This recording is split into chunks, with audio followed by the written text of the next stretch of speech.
Vou falar primeiro de uma iniciativa nossa, que é a construção, naturalmente, com o apoio dos senadores e senadoras, de uma proposta de uma investigação via Comissão Parlamentar de Inquérito da Previdência, que fica uma discussão eterna, há déficit, não há déficit. Onde foram os bilhões do superávit da Previdência? Para mim não importa se aos últimos 10 ou aos últimos 20 anos. Quero também dizer que, a nosso pedido, a Havas disponibilizou uma petição online sobre a CPI da Previdência Social. A aceitação da CPI vem de todos os lados, das redes sociais, em todo o país, de deputados, de senadores, de conversas informais e agora via uma petição online. Essa petição faz um pedido bem simples, que os parlamentares apoiem a criação da CPI, assinando o requerimento da instalação da mesma. Isto é, a população pedindo que os parlamentares permitam a investigação aprofundada das contas do sistema da Seguridade Social. Há quem diga que a dívida acumulada já chega a mais de 400 bilhões. Ora, se tem uma dívida acumulada de 400 bilhões, e isso pode ser cobrado, por que não cobrar? Há quem diga que se parássemos de permitir renúncias por parte do governo, anistia, abrindo mão das contribuições de 20% sobre a folha, só aí nós arrecadaríamos algo em torno de 250 bi a mais. E o governo alega que com a reforma ele vai conseguir 75 bilhões. Enfim, a população tem todo o direito de saber onde está o dinheiro da Seguridade Social. Leia-se saúde, assistência e previdência. Senhor presidente, a resistência não está acontecendo somente aqui no Congresso Nacional. E a população está dando exemplo disso. Em 24 horas, nós tínhamos coletado 500 assinaturas.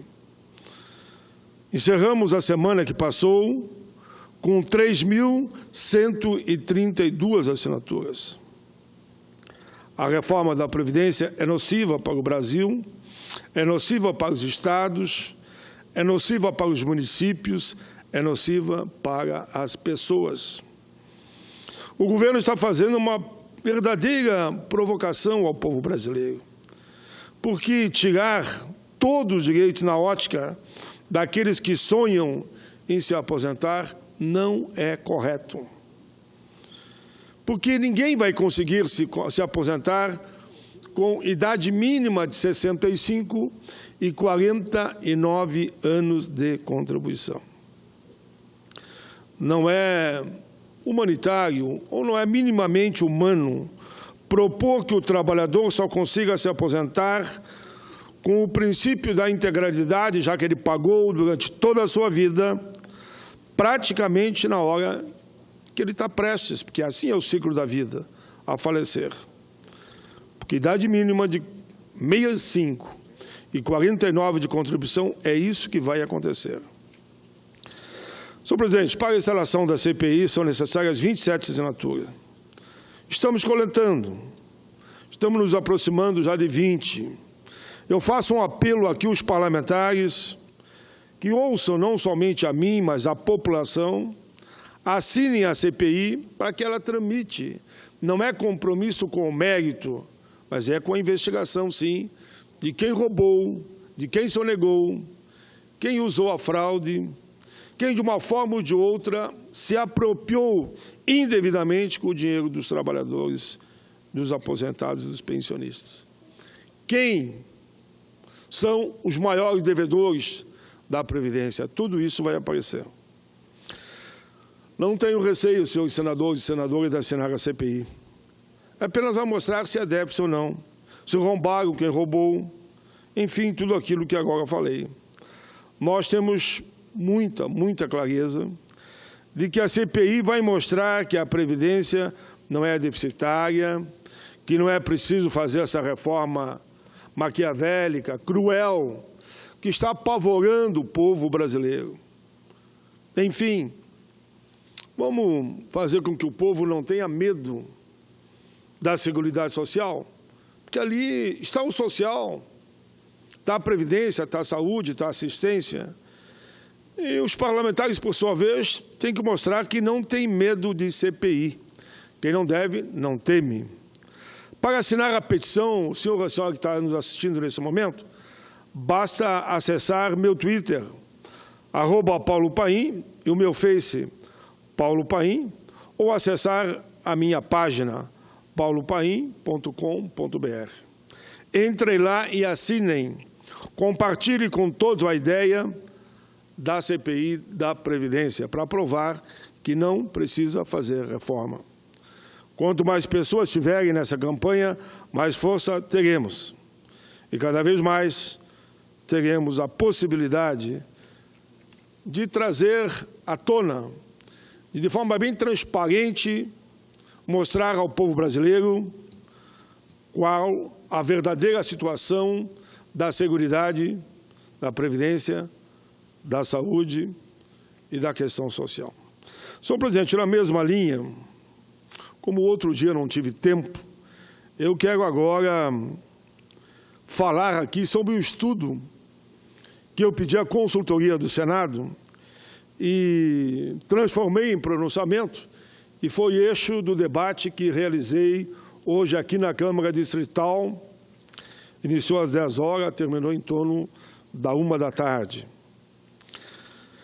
Senhor presidente, temos que levar aos trabalhadores e à sociedade as preocupações com a PEC 287, que vem provocando em todos os brasileiros e brasileiras um verdadeiro terror, pavor, temor. Usei deliberadamente os termos brasileiros, para acentuar a diferença com que a proposta do Executivo vai chegar a cada um. Homens e mulheres serão atingidos, de modo diverso, pelas determinações da PEC da Previdência. Pretendo construir brevemente uma aproximação genérica ao problema que envolve a Previdência. Além de tratar de questões específicas que não são pontuais e de aspectos macroestruturais relacionados ao desenvolvimento e objetivos de uma sociedade aberta, democrática e plural. Em função de questões como, por exemplo, o envelhecimento, o aperfeiçoamento da governança pública, reforma tributária, combate à corrupção e alteração das leis trabalhistas. A PEC 287, de 2016, foi apresentada formalmente no dia 5 de dezembro do ano passado, aqui no Congresso, pelo Poder Executivo, estando atualmente na Câmara dos Deputados, onde já começou a ser avaliada. A perspectiva é de que as discussões e a tramitação desta proposta, lá na Câmara dos Deputados e no Senado Federal, se prolongue até o fim do ano, oxalá até o ano que vem. No entanto, é bem possível que esse legado represente apenas a intolerância passageira de uma ignorância conjuntural de um poder, no caso o Poder Executivo, que deseja se impor sem escutar a sociedade e sem a devida análise tão importante desse tema. A emenda da proposição informa que haverá alterações nos artigos 37, 40, 109, 149, 167, 195, 201 e 203 da Constituição Federal, para dispor sobre a Seguridade Social, além do estabelecimento de regras de transição e demais providências. As alterações têm espírito draconiano e vai atingir a aposentadoria integral da nossa gente. Será uma empreitada que poucos brasileiros e brasileiras vão conseguir se aposentar com o salário integral, se esta proposta for aprovada. Eu diria, raras exceções é que vão conseguir. Porque hoje a média é feita de 94 para cá, baseada nas 80 maiores contribuições, e daqui para frente ao longo de toda a vida. Eu, quando comecei no Senai, eu ganhava meio salário mínimo. Se fizer minha média, eu só vou poder me aposentar não com 65, com 70 e com 30% a menos do salário que eu deveria receber. Senhor presidente, e quando conseguirem, na melhor hipótese, estarão acima de 70 anos. Aposentar-se acima de 70, convenhamos, não se permite que se goze mais a vida, como tínhamos até o momento, mulher com 55, homem com 60. É um decreto mortífero. A par disso, devemos considerar a falácia da insolvência da Previdência, já contestada por estudiosos notáveis, por exemplo, auditores fiscais da Previdência. A questão que tem movimentado a mídia, sobretudo a mídia alternativa, é que muito mais antenada está, tem sido realmente a aposentadoria, que estão arrebentando com o direito da aposentadoria dos homens e mulheres desse país. Nada mais justo, acho eu, pois essa é uma questão sobre nossa existência, nossa, e homens com idade mais avançada, mulheres, dos trabalhadores e das trabalhadoras, da juventude e do futuro de nossos filhos e netos. Vão contribuir e não vão poder se aposentar. Tem lógica você contribuir uma vida toda e não poder se aposentar? Então, é melhor pegar o dinheiro, aplicar numa poupança e lá na frente você usará para pagar os estudos ou para a sua velhice. Somos indivíduos, pessoas únicas, com uma vida que tem que ser respeitada. Desejamos viver com saúde, ter boa educação, lazer e nutrir boas esperanças. Querer ser feliz, sonhar com um amanhã melhor. Desejamos o mesmo para nossas famílias. Nossas preocupações se dirigem inicialmente para o núcleo familiar. Nos importamos com nossos pais, avós, e nos preocupamos com nossos filhos, irmãs, irmãos e netos. Além do núcleo familiar, nos preocupamos com o próximo. Essa é a nossa obrigação. É assim, de pessoa a pessoa, que nós irmanamos e construímos uma sociedade justa e humanitária. A política não pode ser somente um instrumento de fazer o mal. A política deve ser cada vez mais humanizada. O Estado, em crise narcisística, parece só se impor consigo mesmo. A esfera das questões individuais e coletivas também são dependentes do Estado, e não exclusivamente do nós. A felicidade individual não é algo que podemos alcançar sozinhos, por um mero ato de vontade. A sociedade está envolvida. O trabalho como bem social está envolvido na confecção da felicidade tão sonhada por cada um de nós, individual ou da felicidade coletiva. As políticas públicas, elementos fundamentais de valorização ética das pessoas, precisam mirar nessas pessoas, na medida do decurso do tempo, com projetos que valorizem e as façam perceber-se como sujeitos, como atores sociais. É preciso que a felicidade de todos como absoluta finalidade social, jamais seja esquecida. Para isso, pagamos tanto impostos, contribuições. E devemos reconhecer que temos uma vida da qual precisamos nos orgulhar de vivê-la. Pois bem, o que está em jogo é a nossa felicidade. As políticas públicas ainda não garantem ao cidadão o atendimento integral. Da infância à velhice, o apoio que recebemos do Estado ainda é um tanto precário. O senhor que está me ouvindo nesse momento sabe, é só olhar a educação, a saúde e a segurança. Em um sistema com mais de 205 milhões de usuários, o Brasil encara graves dificuldades de gerenciamento, sobretudo pelos atravessadores que corrompem o círculo virtuoso. O atendimento de saúde tem problemas e não alcança satisfatoriamente a todos. Muitos bons projetos foram construídos no longo dos governos, dando acesso a medicamentos e a plataformas de atendimento diferenciados. A educação que permite, em tese, uma vida melhor foi outro investimento dos governos, por exemplo, de Lula e Dilma. A ideia subjacente era sempre a de oferecer à população o quê? Uma vida melhor.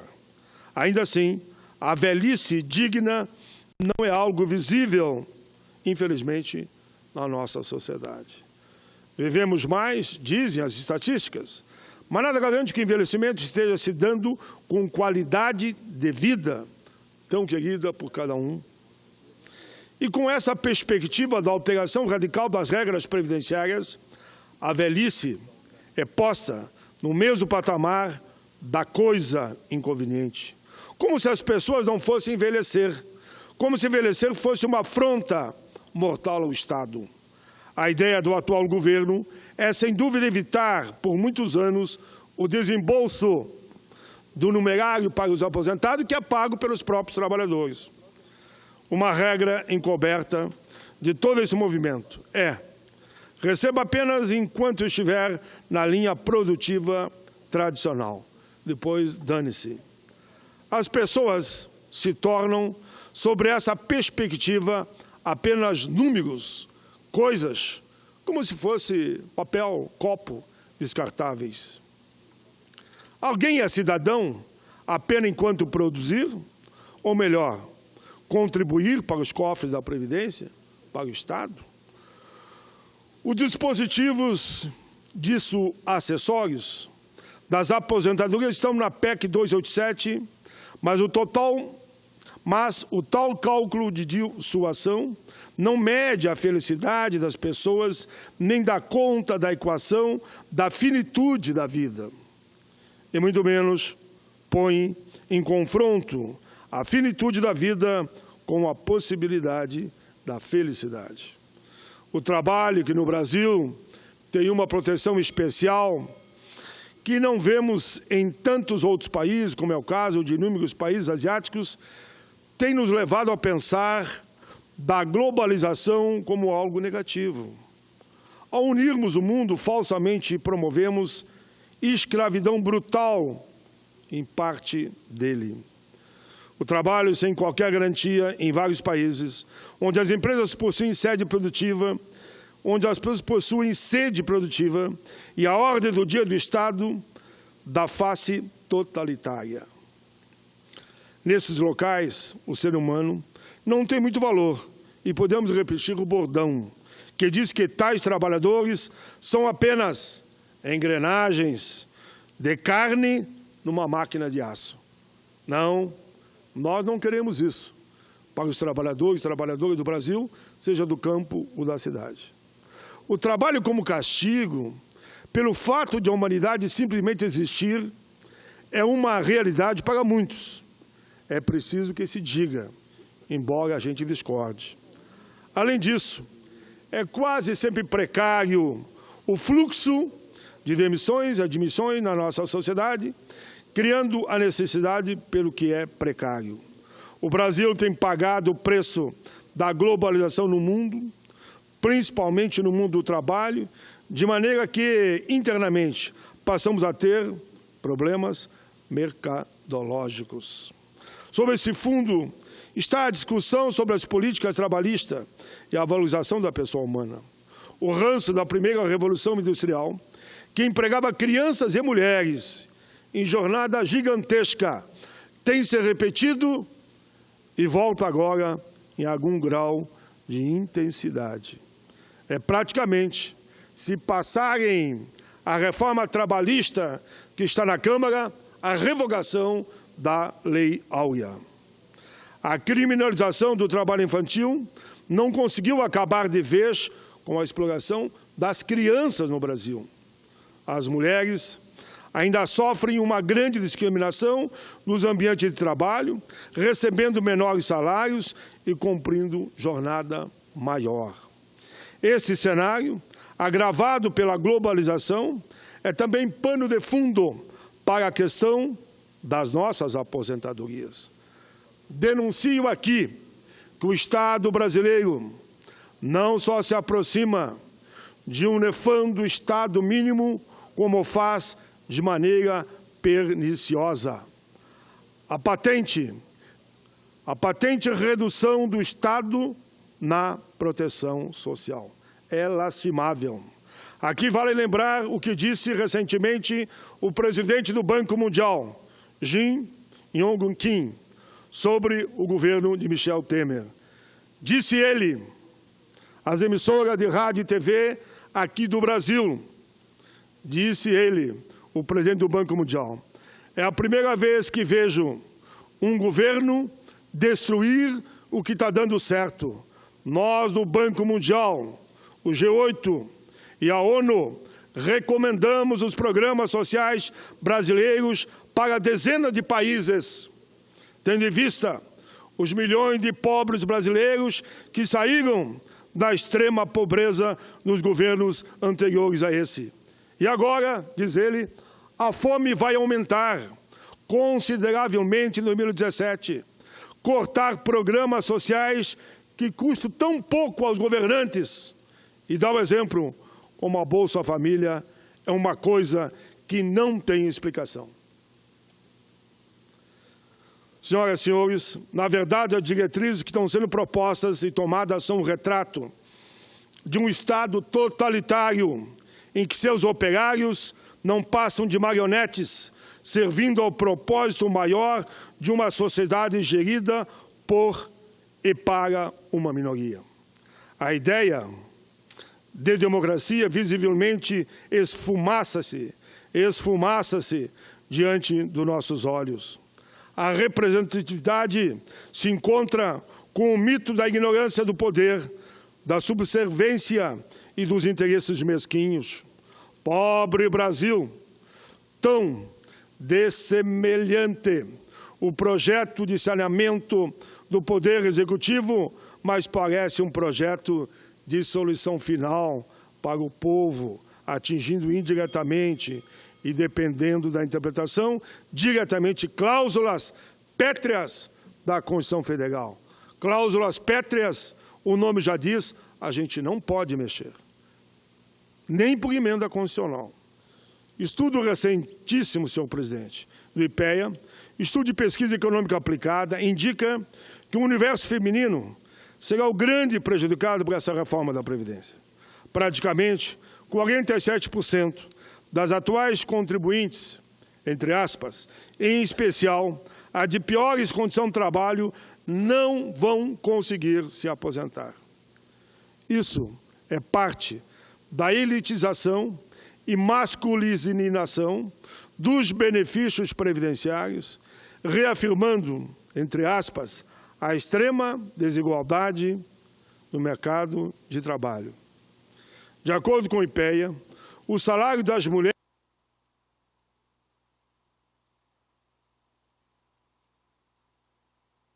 semanal inclui 8 horas a mais do que a dos homens. Em 25 anos de trabalho, esse tempo corrigido dá 5,4 anos a mais que o homem no mesmo período, ou seja, 25 anos. Se compararmos um homem e uma mulher de 22 anos, que vêm se aposentar aos 65 anos, ambos com 43 de contribuição, só como exemplo, a mulher terá trabalhado 7,8 anos a mais que o homem.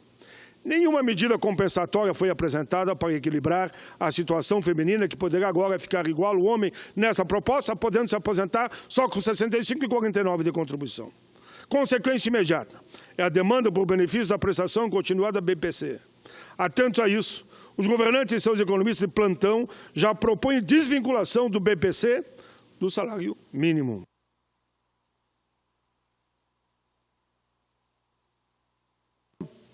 Que os trabalhadores com menor grau de instrução são os mais frágeis na questão da aposentadoria.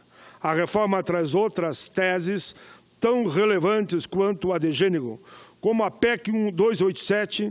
É possível que os jovens abandonem a contribuição sob o argumento de que, por que eu vou pagar a Previdência se eu nunca vou poder me aposentar? Por que pagar?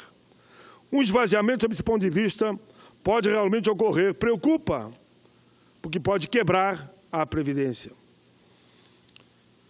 A expectativa de que isso associado à terceirização, que está em debate também, que sabe que empresa terceirizada não paga a Previdência, estou falando, a maioria não paga, porque eu sou o relator dessa matéria há mais de um ano, fiz um estudo profundo, agora querem aprovar um projeto que está na Câmara, que é muito pior do que esse que está no Senado e que eu estou fazendo um substitutivo. Vai significar a queda da receita governamental da área, com certeza, é inevitável. Vai ser um arroxo enorme nas contas do governo e aumentar o desemprego. Como um jogo em que uma peça empurra a outra para a queda, a mecânica futura da Previdência será essa. Como o país tem essa vinculação com aspectos medievais da arrecadação, jamais pensaríamos em ter empenhado 20% ou 25% do PIB na solvência previdenciária, como é o caso da Dinamarca, 27% do PIB. O falso déficit também se encontra irresolutamente com gastos governamentais de 500 bilhões por ano em julho. Primeiro. 2. Estimado em 500 bilhões em sonegação. Não pagam, roubam. 200 bi por ano. Terceiro. 290 bilhões referentes à renúncia fiscal. Se somarmos tudo aqui, já ultrapassamos a 1 trilhão. Um economista já nos disse que no Brasil não é justo. Um economista já nos disse que no Brasil não é o ajuste fiscal que está em jogo. Aqui está sendo pensado um novo modelo de sociedade, com as tinturas totalizantes que acima mencionei, que tem por base a privatização da aposentadoria, beneficiando quem? Os banqueiros. Vimos que a ideia dessa PEC é reduzir o tempo de aposentadoria a seu valor nominal pela imposição de regras draconianas, paga-se e não recebe. Essa economia serve a um planejamento de poder e de sua manutenção pelo poder econômico gerado com as reservas da nova Previdência.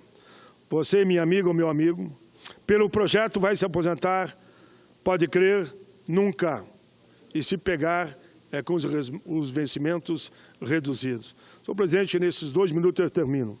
Menos tempo de vida, após a aposentadoria, com menos dinheiro. Esse é o resumo, o pacote que estamos anunciando. Ainda é o caso de regra de transição. Essas acabam prejudicando com um corte enormemente as pessoas que mais precisam. Quem é o homem que tem menos de 50 anos e quem é a mulher que tem menos de 45? Esse é um atinge diretamente. Se tiver 49, está ferrado. Se tiver 46, está ferrado. Se for mulher, 44, está ferrada. Se tiver 43, também. Se tiver 50, 45, 50 no mulher, menos ferrado, mas se ferra também, que vai pagar um ágio de 50%. As regras de transição teriam que ser graduais, por bloco, e não um corte direto. Nesse modelo proposto, também cabe a pergunta de quem vai produzir em anos futuros. A diversidade de alimentos que nos são fornecidos hoje pela agricultura familiar, já que o agricultor e a agricultora familiar serão os grandes prejudicados com essa reforma. Podem crer e o tempo dirá que eu tenho razão. Porque quando eu dizia um tempo atrás que isso viria, muitos disseram que não. Eu quero pagar para ver. Infelizmente, eu tinha razão. Veio a reforma trabalhista, arrebentando com todos os direitos da CLT, e veio a reforma da Previdência, acabando com o direito da aposentadoria dos brasileiros. Precisamos realmente discutir essa questão com a sociedade, esclarecendo tudo, debatendo pelo tempo que for possível e necessário, repito. Será a sociedade civil a única com força suficiente para barrar esta reforma do jeito que está.